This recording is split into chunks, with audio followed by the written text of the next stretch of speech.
2022 से लेकर अब तक इंडियन पासपोर्ट की रैंकिंग में 5 दर्जे बेहतरी आई है। इंडियन पासपोर्ट की रैंकिंग अब 80 हो गई है, यानी कि अब इंडियन 57 कंट्रीज में बगैर वीज़ा के ट्रैवल कर सकते हैं, जबकि पाकिस्तान का पासपोर्ट दुनिया का बदतरीन चौथा पासपोर्ट बन चुका है। आज हम सबसे पहले एक इंटरनेशनल रिपोर्ट आई है वीज़ा के हवाले से कि किस मुल्क का वीज़ा जो है स्ट्रॉन्ग रैंकिंग पे आया है।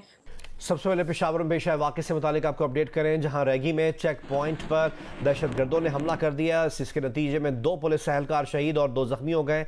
सिटी हाउसिंग गुजरांवाला, सियालकोट, जेहलम और फैसलाबाद के बाद पेशावर में भी शहरियों के लिए आलमी मयार की हाउसिंग स्कीम का आगाज कर दिया। नमस्कार दोस्तों, जय हिंद।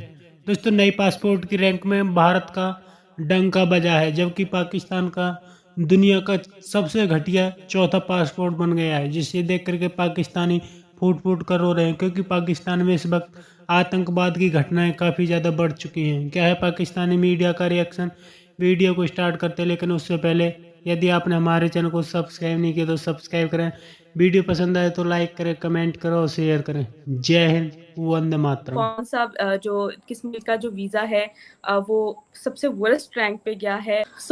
डिविक जी, आपसे सबसे पहला सवाल यही है कि Indian get now travel to 51 destination without, आप क्या कहेंगे इस बारे में कि एक बहुत ही ह्यूज डेवलपमेंट है हमारी इंडिया की जानिब से, क्या कहेंगे आप? नहीं, ये डेवलपमेंट बहुत बड़ी है बिल्कुल भी, लेकिन ये अभी भी इंडिया के स्ट्रक्चर को सेटिस्फाई नहीं करती मेरे हिसाब से। इंडिया के पास कम से कम 100 प्लस वीज़ा फ्री कंट्रीज का एक्सेस होना चाहिए, और जिसके अंदर मिनिमम आपका यूरोपियन यूनियन तो होना ही होना चाहिए। अगर हम इंडिया को देखें तो वो डिजर्व करता है ऐसी चीज़ों को, क्योंकि वो 5th लार्जेस्ट स्ट्रॉन्ग है, 4th स्ट्रॉन्ग है, 3rd बन जाएगा 4 सालों में, फास्टेस्ट ग्रोइंग है, फिर वर्ल्ड लीडर है ग्लोबल साउथ का। तो इस तरीके से अगर मैं इस नज़रिए से मैं देखूं, उसके बाद अगर हम इंडिया को लास्ट 9 सालों में देखें तो 9 सालों में इंडिया की वीज़ा की जो रैंकिंग है वो काफ़ी ऊपर गई है, मतलब 20 से 25 पॉइंट्स ऊपर ग्रो किया है। तो कुछ भी वो भी उसके अंदर भी बेहतरी हुई है। उसके बाद भी अगर आप 9 साल पहले भी चले जाएं, जब ये ऐड नहीं हुए थे, इनकी रैंकिंग नीचे भी थी, तब भी इंडियन पासपोर्ट की इज्जत थी। इंडियन पासपोर्ट पे चेकिंग्स नहीं होती थी और उनको जलील नहीं किया जाता था एयरपोर्ट्स पे, चाहे दुनिया की कोई भी कंट्री हो। ये नहीं कि कोई स्पेसिफिक कंट्री पे, किसी भी कंट्री पे तंग नहीं किया जाता था।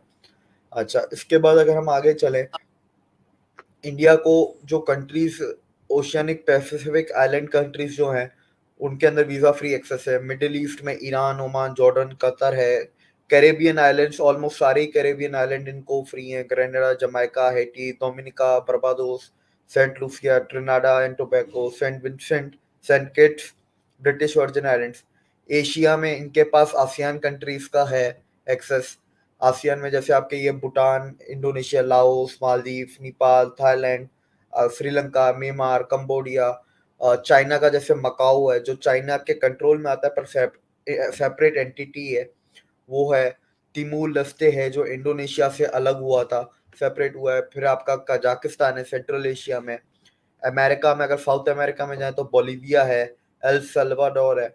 और अफ्रीका में जाए तो अफ्रीका में तो फिर बहुत लंबी लिस्ट है इंडिया की, कम से कम 18 से 20 मुल्क उनको अफ्रीका में भी फ्री हैं वीजा फ्री, जो टूरिस्ट डेस्टिनेशन है अफ्रीका के अंदर।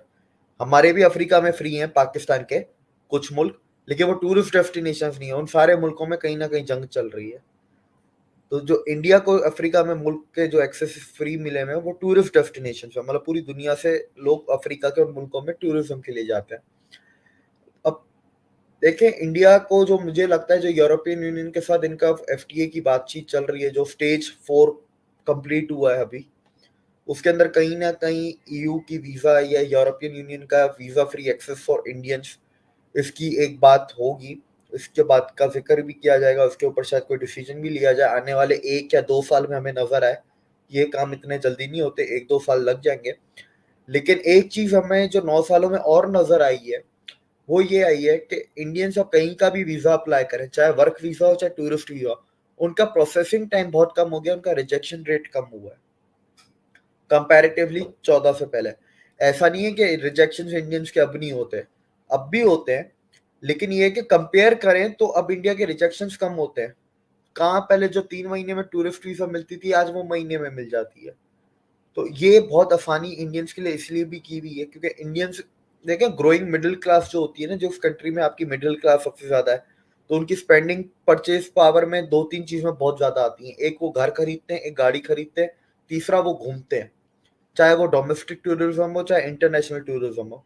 तो इंडिया की जो सबसे दुनिया की लार्जेस्ट मिडिल क्लास इंडिया में है, और आने वाले वक्त में तो और बढ़ते जानी है कि रिपोर्ट्स आई हैं 2030 में 713 मिलियन और 2047 में 1 बिलियन प्लस मिडिल क्लास। तो साइज ज्यादा उनके एक्सपेंडिचर्स जो टॉप 3 जो एक्सपेंडिचर्स मिडिल क्लास करते हैं वो इन 3 चीजों पे करते हैं। उसके बाद फिर आपके कपड़े, ज्वेलरी और बाकी चीजें आती हैं। ये रैंक दिया गया। अच्छा, पाकिस्तान की बात करें तो इस रिपोर्ट के अकॉर्डिंग पाकिस्तान को 4th वर्स्ट जो है वो रैंक दी गई है। आप इस बारे में क्या कहेंगे? देखिए, रैंकिंग जो दी जाती है उसके ऊपर बहुत सारे पैरामीटर्स होते हैं। वीजा फ्री एक्सेस होता है जो डिप्लोमेटिक काम होता है आपका। उसके अलावा दुनिया के साथ आपके ताल्लुक कैसे हैं, आपके जो लोग हैं जो टूरिस्ट वीजा पे हो या वर्क वीजा पे या माइग्रेशन करके भी चले गए, जो कि आपके कंट्री के, they are no more Pakistani citizen but they are Pakistani origin. वो जिन जिन कंट्रीज में गए हैं वो वहां पर क्या काम करते हैं उनके बेसिस के ऊपर होता है। उसके बाद दुनिया में कहीं पे भी टेररिस्ट अटैक हो, उसमें से एक बंदा तो पाकिस्तान का निकल के आ ही जाता है। लंदन में बम फट रहा है तो उसके अंदर एक बंदा पाकिस्तान का निकल के आ जाएगा। जर्मनी में कुछ हो रहा है तो उसका एक बंदा पाकिस्तान में निकल के आ जाएगा। तो ये चीजें भी बहुत मैटर करती हैं। फिर उसके बाद आपके जो डिप्लोमेटिक रिलेशंस हैं, अब हमारे डिप्लोमेटिक रिलेशंस पाकिस्तान के क्या हैं कि जहां से पैसा मिले उनके साथ रिश्ता रखना है, और रिश्ता भी सिर्फ पैसा लेने का है, कुछ देने का तो है नहीं हमारा। तो ऐसे अब पाकिस्तान की जो करंट रैंकिंग है वो 100 है, और पाकिस्तान को 33 वीजा फ्री डेस्टिनेशंस हैं। लेकिन आप उन 33 कंट्रीज में देखें तो आपको 3-4 कंट्री से आपको टूरिस्ट डेस्टिनेशन लगेंगी, बाकी सारी ऐसी हैं कि जैसे आप कहीं पे भी ना हो। हम जिस मुद्दे पर बात कर रहे हैं वो ये है कि 2022 से लेकर अब तक इंडिया की जो पासपोर्ट की रैंकिंग है उसमें 5 दर्जे बेहतरी आई है। यानी कि अब इंडिया का जो पासपोर्ट का रैंक है वो 80 दर्जे पर आ गया है। क्या कहेंगे आप इस पर? इस पर यही कहूँगा कि वो उनका कुछ फॉरेन रिलेशन ठीक हुए हैं तो जाहिर सी बात है ऊपर ही जाना है। इसमें कोई बहुत बड़ी अचीवमेंट है ये। पासपोर्ट रैंकिंग से तो नहीं देखा जा सकता कि कौन सा कंट्री कहाँ पे स्टैंड कर रहा है। उस हिसाब से तो अफ्रीका के कंट्रीज़ आप देखें, वो मेरिटेना सबसे गरीब कंट्री है वर्ल्ड का, उसका इंडिया से अच्छा है, युगांडा का अच्छा है। इसी तरह का बहुत ज़्यादा कंट्रीज हैं उनके अच्छे हैं। तो इसका मतलब क्या वो इंडिया से अच्छे हैं? ये पासपोर्ट रैंकिंग से तो नहीं जज किया जा सकता कि कौन सा कंट्री कहाँ पे स्टैंड कर रहा है। सर, आप क्या कहेंगे अगर हम पाकिस्तान के पासपोर्ट के साथ इंडिया के पासपोर्ट का कंपैरिजन करें तो आप क्या मेजर फ़र्क देखते हैं? क्योंकि वो उनके पासपोर्ट की दिन ब दिन वैल्यू बढ़ती जा रही है और हमारा पासपोर्ट दिन ब दिन डी वैल्यू होता जा रहा है। यानी कि हमारा पासपोर्ट बदतरीन जो पासपोर्ट है उसके 4थे नंबर पर आ गया। पहले 5वें पे था, अब हम 4थे पे आ गए हैं। ठीक है, बदतरीन पासपोर्ट अगर हमारा होते ही जा रहा है उससे हम पे क्या फ़र्क पड़ेगा? वही हमारी अवाम हर मुल्क में जाके कमाई कर रही है ना, तो उसके पासपोर्ट्स के क्या मतलब इम्पैक्ट क्या पड़ेगा? हर मुल्क में तो हम जा रहे हैं, वहाँ पे डॉलर्स कमा के पाकिस्तान ला रहे हैं, और हर मुल्क के साथ हमारा रिलेशन भी तकरीबन अच्छा ही है। और जो ये रिपोर्ट बना के आपको दे रहा है, मतलब जिसने भी दी है, वो है कोई अमेरिका का इदारा होगा या जिसका भी होगा, जिसका भी होगा, उससे हम कैसे उम्मीद कर लेंगे कि वो मुसलमान ममालिक के बारे में अच्छी रिपोर्ट देगा?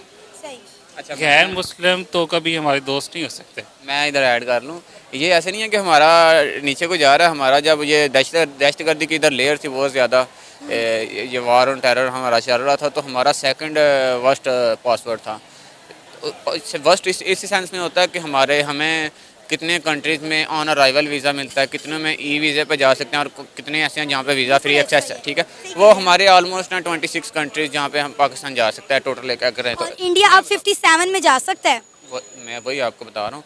तो वो अगर 57 में जा रहे हैं और वो बगैर किसी जंग लड़े इतनी देर से पूरा मन एक कंट्री है, तो वो अगर 57 पे जा रहे हैं तो इतनी कोई बड़ी अचीवमेंट नहीं है उनकी, ठीक है। ये आप देख लें जो लास्ट पे हमसे पीछे हैं वो भी जंग ज़्यादा कंट्रीज़ हैं, शाम का है, अफ़गानिस्तान का है। हम पे सबसे ज़्यादा इम्पैक्ट उसी कंट्री ने डाला, क्योंकि ये बाकी कंट्रीज़ देखती हैं कि उधर से तो कोई टेररिस्ट वगैरह ना आ जाए। अभी पाकिस्तान के जिस तरह के हालात थे जब वार ऑन टेरर चल रही थी, तो इधर से कोई भी पासवर्ड लेके किसी दूसरे कंट्री में जा सकता था, चाहे वो अफ़गानी हो चाहे कोई दूसरे कंट्री का दहशतगर्द हो। इस वजह से हमारे वो बाकी ऑन अराइवल वगैरह और या फिर वीज़ा फ्री एक्सेस कम थी। ये नहीं है कि हम जो पाकिस्तानी हैं उनको बहुत ज़्यादा टफ वीज़ा कंडीशन।